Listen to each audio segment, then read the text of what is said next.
بسم اللہ الرحمن الرحیم۔ الحمدللہ، آج ہماری تلاوت کا آغاز 11ویں پارے سے ہوا۔ اللہ کے نبی صلی اللہ علیہ وسلم تبوک سے واپس آ رہے، اللہ تعالیٰ نے بتا دیا کہ منافقین آپ کی خدمت میں آئیں گے، بہانے بنائیں گے اور اپنے آزار پیش کریں گے کہ یوں ہوا اور یوں ہوا، اور اس وجہ سے ہم میدان جہاد میں اور غزوے میں شریک نہیں ہو سکے۔ آپ علیہ الصلوۃ والسلام واپس آئے مدینہ میں، اور اسی انداز سے منافقین آپ کے پاس آئے اور مختلف بہانے بنا کر لائے۔ آپ کی اعلیٰ اخلاق اور آپ کی مروت سب کچھ جانتے ہوئے بھی آپ نے اس کا اظہار نہیں کیا اور خاموش رہے۔ آپ خاموش رہے، لیکن سچے مخلص ایمان والے انہوں نے اپنی غلطی کا اعتراف کیا اور جھوٹ کے ذریعے اپنی غلطی کو سچ نہیں قرار دیا۔ اللہ کی رحمت ان کی طرف متوجہ ہوئی۔ پھر مخلص ایمان والوں کا تذکرہ فرمایا، حضرات صحابہ رضوان اللہ اجمعین، بتایا کہ سارے کے سارے جنتی ہیں، چاہے وہ مہاجر ہیں چاہے وہ انصار ہیں، سارے کے سارے جنتی ہیں، اور جو ان کا سچا پیروکار ہوگا انہیں بھی اللہ جنت عطا فرمائے۔ اللہ کے نبی صلی اللہ علیہ وسلم فرمایا کرتے تھے، اس امت میں بہت فتنے آئیں گے اور بہت تقسیم ہوگی اور بہت فرقے بنیں گے اور بہت گروہوں میں یہ امت بٹ جائے گی، لیکن حق سچ والے وہ ہوں گے جہاں میرا راستہ ہوگا اور میرے صحابہ کا راستہ، اسے مضبوطی سے پکڑ لے۔ یہ گمراہی سے حفاظت کا راستہ ہے اور صراط مستقیم کا راستہ ہے۔ فرمایا سارے کے سارے صحابہ رضوان اللہ علیہ اجمعین جنتی ہیں اور ان کے سچے پیروکار بھی جنتی ہیں، اس کا تذکرہ فرمایا۔ پھر اللہ رب العزت نے اس بات کا تذکرہ فرمایا کہ یہودیوں کا ایک راہب ابو عامر، اس نے مسلمان نما منافقوں کا ایک گروہ کھڑا کیا مسلمانوں میں تفرقہ پیدا کرنے کے لیے، اور اس کو اس انداز سے اس سازش کو پروان چڑھایا کہ ان منافقین نے ایک مسجد کھڑی کر دی، مسجد زرار کھڑی کر دی۔ پیش نظر یہ تھا مسلمانوں میں تفرقہ بن جائے، مسلمان تقسیم ہو جائیں اور مسلمان باہمی دستے گریبان ہو جائیں۔ جب دنیا کفر نے مسلمانوں کو آپس میں لڑا دیا، وہ تماشا دیکھ رہی ہے، اور مسلمان آپس میں دستے گریبان ہر جگہ نظر آ رہے ہیں، کہیں سیاست پر، کہیں فرقہ بنیاد پر، کہیں رنگ کی بنیاد پر، کہیں زبان کی بنیاد پر، کہیں وطنیت کی بنیاد پر، کہیں صوبائیت کی بنیاد پر لڑی رہے ہیں، اور وہ تماشا دیکھ رہے ہیں۔ تو یہودیوں نے منافقین کا ایک گروہ کھڑا کیا مسلمانوں میں تفرقہ کھڑا کرنے کے لیے، اور اس سازش کو پروان یوں چڑھایا کہ ان منافقین نے ایک مسجد بنائی، مسجد زرار۔ آپ علیہ الصلوۃ والسلام سے کہا آپ اس کا افتتاح کریں تاکہ مسلمانوں میں اس مسجد کا اعتماد بحال ہو جائے۔ اللہ نے اپنے حبیب صلی اللہ علیہ وسلم کو بتا دیا، آپ نے افتتاح نہیں کر، آپ نے نہیں جانا۔ پھر آپ کے حکم سے اس مسجد کو جلا کر راکھ کر دیا۔ وہ مسجد نہیں تھی، وہ تو فتنہ تھا، اور وہ مسلمانوں میں تفرقہ ڈالنے کا ایک اڈا تھا، آپ نے اسے راکھ کر دیا۔ پھر اللہ رب العزت نے فرمایا مسجد قباء ہے، جسے نیک لوگوں نے، پرہیزگار لوگوں نے جس کی تعمیر فرمائی ہے، اور جہاں نیک اور صالح لوگ نماز پڑھتے ہیں اور پاکیزہ ہیں، ظاہر کے لحاظ سے بھی باطن کے لحاظ سے بھی آپ کے لائق ہے، آپ وہاں تشریف لے جائیں۔ اور آج بھی اس مسجد قباء کا یہ مقام ہے، کوئی آدمی اپنے گھر سے باوضو ہو کر جائے اور وہاں 2 رکعت نفل پڑھے، اسے ایک عمرے کا ثواب ملتا ہے۔ پھر اللہ رب العزت نے ایمان والوں کی جان کی قدر و قیمت بتائی کہ ایمان والوں کی جان بڑی قیمتی ہے، اس لیے کہ اس کا خریدار اللہ ہے، جو اللہ کے راستے میں جان قربان کرتا ہے تو اللہ سے سودا کرتا ہے، اور یہ بہت بڑی کامیابی کی بات ہے۔ پھر مخلص ایمان والوں کی 10 خوبیوں کا تذکرہ فرمایا اور توجہ دلائی ہر مسلمان اپنے اندر یہ خوبیاں پیدا کرے، توبہ کرنے والے، عبادت کرنے والے، روزہ رکھنے والے، رکوع کرنے والے، سجدے کرنے والے، برائی کی طرف اچھائی کی طرف بلانے والے، برائی سے روکنے والے، اور اپنی پوری زندگی میں ہر موقع پہ اللہ کے حدود کا خیال رکھنے والے، یہ ہیں ایمان والوں کی صفات۔ توبہ کرنے والے، عبادت کرنے والے، رکوع کرنے والے، سجدے کرنے والے، اچھائیوں کی طرف بلانے والے، برائیوں سے روکنے والے۔ والحافظون لحدود اللہ، معاملات، معاشرت، خوشی، غمی، لین دین، تجارت، زراعت، کھیتی باڑی، گھر باہر، اللہ کے حدود کا خیال رکھنے والے۔ فرمایا وبشر المؤمنین، ایسے ایمان والوں کو خوشخبری سنائیے، خوشخبری سنائیے، اور پھر تلقین فرمائی آپ کو اور آپ کے واسطے سے پوری امت کو کہ کسی کافر کے لیے توبہ اور استغفار نہیں۔ ابراہیم علیہ السلام نے اپنے کافر باپ کے لیے دعا کی، ہدایت کی دعا کی، اور جب پتہ چلا وہ کفر پہ ہے پھر آپ نے اس سے برات کا اعلان کر دیا۔ پھر غزوہ تبوک میں 3 مخلص جن کے اخلاص اور جن کے ایمان پر کسی کو شک نہیں تھا، وہ میدان جہاد میں نہیں جا سکے، لیکن جھوٹے بہانے نہیں بنائے، سچائی کے ساتھ اقرار کیا ہم سے کوتاہی ہو گئی، سستی ہو گئی، اس لیے ہم نہ جا سکے۔ ان میں کعب ابن مالک ہیں، اور ہلال ابن امیہ ہیں، اور مرارہ ابن ربیع ہے۔ یہ 3 مخلص جن کے اخلاص اور جن کے ایمان پر کوئی شک نہیں، لیکن انہوں نے سچائی سے کام لیا۔ آئی آزمائش، ناراضگی دیکھی مدینہ میں، اللہ کے نبی نے بھی چہرہ پھیر لیا، صحابہ نے بھی نظریں ہٹا لی، اور مدینہ کی زمین ان کے لیے مشکل ہو گئی، لیکن چند دنوں کے بعد اللہ کی طرف سے ان کی توبہ قبول کرنے کا پیغام آ گیا، اور وہ اتنی خوشی کا دن تھا۔ حضور علیہ السلام نے فرمایا، کعب ابن مالک سے فرمایا، جب سے تیری ماں نے جنا ہے تیرے لیے اس سے بڑا اور اتنا خوشی کا دن کبھی نہیں آیا جتنا آج اللہ نے تجھے عطا فرمایا، عزت بخشی ہے۔ اور بنیاد کیا بنی؟ سچائی، سچائی، سچائی۔ پھر ایمان والوں کو تلقین فرمائی۔ ایمان تقوی کا راستہ یہ ہے، ایمان اور تقوی کا حفاظت کا راستہ یہ کہ سچوں کی صحبت اختیار کرو، نیک لوگوں کی صحبت اختیار کرو، جن کا عقیدہ سچا، جن کا کریکٹر اور کردار سچا، جن کی زبانیں سچی، جو قول و فعل میں سچے، ان کے ساتھ اٹھا بیٹھا کرو، ایمان محفوظ رہے گا، ایمان محفوظ رہے گا، تقوی محفوظ رہے گا۔ صحبت کا بڑا اثر ہوتا ہے۔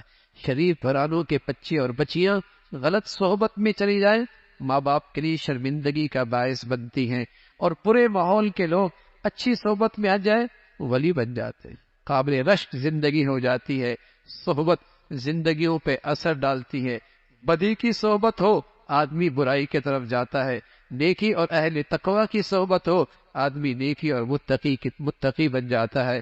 اس کا تذکرہ فرمایا، اللہ کے راستے میں کوئی قدم اٹھاتا ہے، کوئی مال خرچ کرتا ہے، اللہ رب العزت اس کی قیمت لگاتے ہیں، ضائع نہیں کرتے۔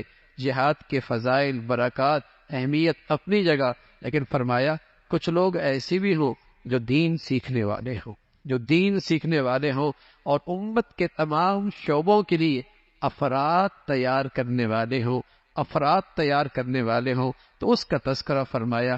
اور پھر جب وہ دین سیکھے پھر وہ ذمہ داری بجا لائے، اللہ کی حکموں کا پیغام اور اللہ کی حکموں کی دعوت، اور یہ ان کا زندگی کا پھر وہ مقصد بنے، اس کا تذکرہ فرمایا۔ پھر قتال، جہاد، اس کی ترغیب اور اس کے اصول بتائے، قریب والے، پھر اس کے بعد والے، پھر اس کے بعد والے، یہ اصول قتال اور جہاد کا بتایا، اور اللہ کے نبی صلی اللہ علیہ وسلم کی خاص شان کا ذکر فرمایا۔ آپ کا مختصر انداز میں تعارف فرمایا کہ اللہ کا رسول ہے، لیکن اپنی امت کے لیے بہت ہی نیکیوں کے اور بھلائی کے حریص ہیں، اور اپنی امت کے بڑے خیر خواہ ہیں، اور ان کے لیے بھلائی کے بہت حریص ہیں، اس کا تذکرہ فرمایا۔ اہل ایمان کی شان یہ ہے وہ ہمیشہ اللہ کی ذات پہ بھروسہ کرتے ہیں، اور جو اللہ پہ بھروسہ کرتا ہے اللہ انہیں کافی ہو جاتا ہے۔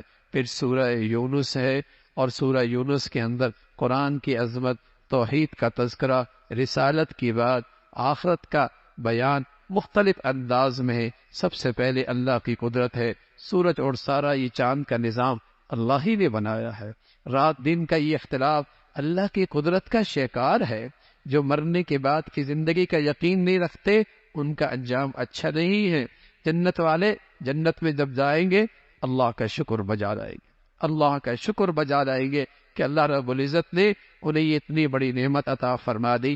کفار کہا کرتے تھے ہم غلط ہیں تو پھر اللہ کی پکڑ کیوں نہیں آتی؟ فرمایا اللہ کی پکڑ آئے گی، لیکن ہر ایک کے لیے ایک وقت مقرر ہے۔ قرآن سچی کتاب ہے۔ کفار کہا کرتے تھے ہم آپ کی بات مانیں گے لیکن تھوڑا سا اس کلام میں ترمیم لے کے آئے نا، ترمیم لے کے آئے، کچھ ہماری مانیں کچھ آپ اپنی منوائیں، کچھ ترمیم کر کے آئیں۔ فرمایا انہیں بتا دو یہ اللہ کا کلام ہے، میں اس کے اندر تبدیلی نہیں کر سکتا، یہ اللہ کا پیغام ہے، رد و بدل کا مجھے حق حاصل نہیں ہے۔ اس کا تذکرہ فرمایا بڑا ظلم ہے، بڑا ظالم ہے جو اللہ کے احکامات کا انکار کرتا ہے۔ اور فرمایا یہ کافر بھی جب ان کے سفر سمندروں میں ہوتے ہیں اور ان کی کشتیاں لہروں کے زد میں آ جاتی ہیں، پھر یہ بھی اللہ کو خالص کر کے پکارتے ہیں، ان کو اپنے معبود سب بھول جاتے ہیں، اللہ کو پکارتے ہیں اور صاف کہتے ہیں اللہ نجات دے دے، تیرے بند کی زندگی گزاریں گے، تیری شکر گزار رہیں گے۔ اللہ نجات دیتا ہے، پھر ایسا جیسے انہوں نے اللہ کو پکارا ہی نہیں۔ فرمایا اللہ تمہیں سلامتی کے گھر کی طرف بلاتا ہے، وہ جنت کا راستہ ہے، سلامتی کے گھر کی طرف بلاتا ہے، جو نیکی کرے گا اس کے لیے بہترین ٹھکانہ ہے۔ پھر فرمایا اللہ کی قدرت نہیں دیکھتے، رزق کون دیتا ہے، ہر قسم کی مخلوق کا رزاق کون ہے، زندوں سے مردہ، مردوں سے زندہ کون پیدا کرتا ہے، ایک اللہ ہی کی ذات ہے اور اسی کی تو قدرت ہے۔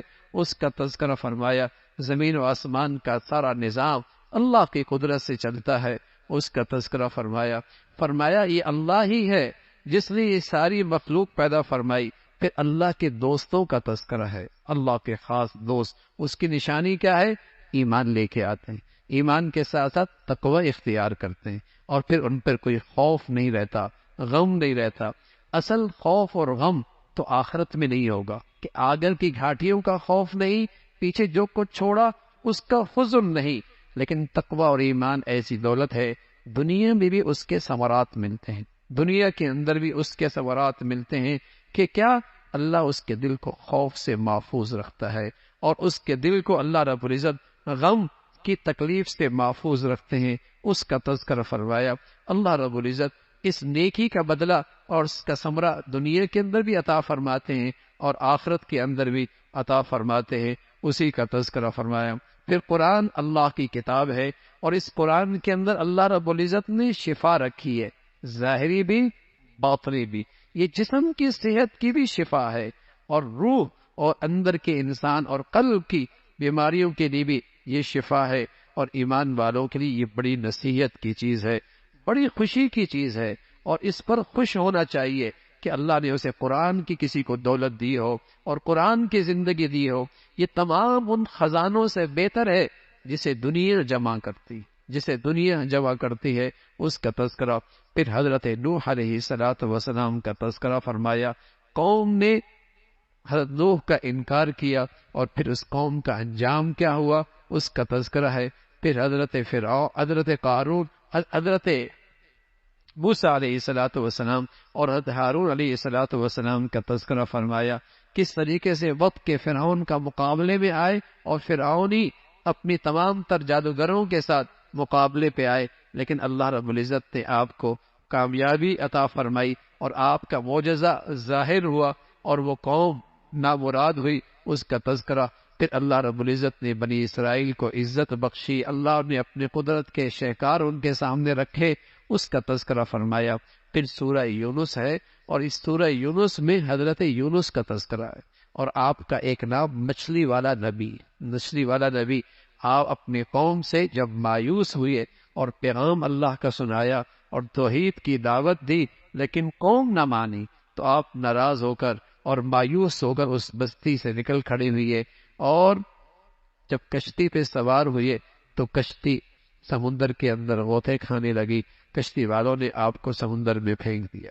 سمندر میں جب پھینکا، اللہ ہے، اللہ رب العزت نے مچھلی کو حکم دیا کہ میرا پیارا آ رہا ہے اور میرا بندہ آ رہا ہے، تم نے کچھ عرصے تک میرے اس بندے کی میزبانی کرنی۔ مچھلی نے اسے اپنے اندر لے لیا، کئی دن تک اس مچھلی کے اندر رہے، اور وہاں مچھلی کے پیٹ میں، سمندر کی اس تہہ میں رات کے اندھیرے میں وہ نبی کس کو پکارتا ہے؟ اللہ کو پکارتا ہے اور بار بار پکارتا ہے. پھر اللہ رب العزت نے نجات عطا فرمائی اور اس آزمائش سے آپ کو جسے کہیں کہ بامراد اور کامیاب فرمایا. ادھر قوم پر اللہ کا عذاب قریب آ گیا، لیکن یہ قوم اپنے بچوں کے ساتھ، اپنی عورتوں کے ساتھ میدان میں گئی، اللہ کے سامنے آوزاری کی، معافی کی. آیا ہوا عذاب ٹل گیا، اس کا تذکرہ فرمایا. پھر کہا اے نبی آپ لوگوں سے کہہ دیجئے اللہ کے سوا کوئی معبود، اللہ کے سوا کوئی حاجت روا نہیں، وہی ذات ہے. دینے پہ آئے کوئی روک نہیں سکتا، پکڑنے پہ آئے کوئی بچا نہیں سکتا. وہ ذات خیر اور بھلائی کا فیصلہ کرے، کوئی اس بھلائی کو روک نہیں سکتا، اور اس مولا کی طرف سے مصیبت اور آزمائش آ جائے کوئی اسے نہیں روک سکتا. وہ ایک اللہ کی ذات ہے. اس کا تذکرہ فرمایا آپ جو شخص بھی ہدایت پہ چلے گا، جو آئی ہے اللہ کی طرف سے، اپنا فائدہ کرے گا اور اس میں نفع اسی کا ہے. اور کوئی شخص اگر گمراہی اختیار کرے گا، اللہ کی بادشاہت میں فرق کوئی نہیں آنا، اور اللہ کی شان میں کمی کوئی نہیں ہونی، اور اللہ کی ذات میں کوئی فرق نہیں آنا. گھاٹا انسان کا ہے.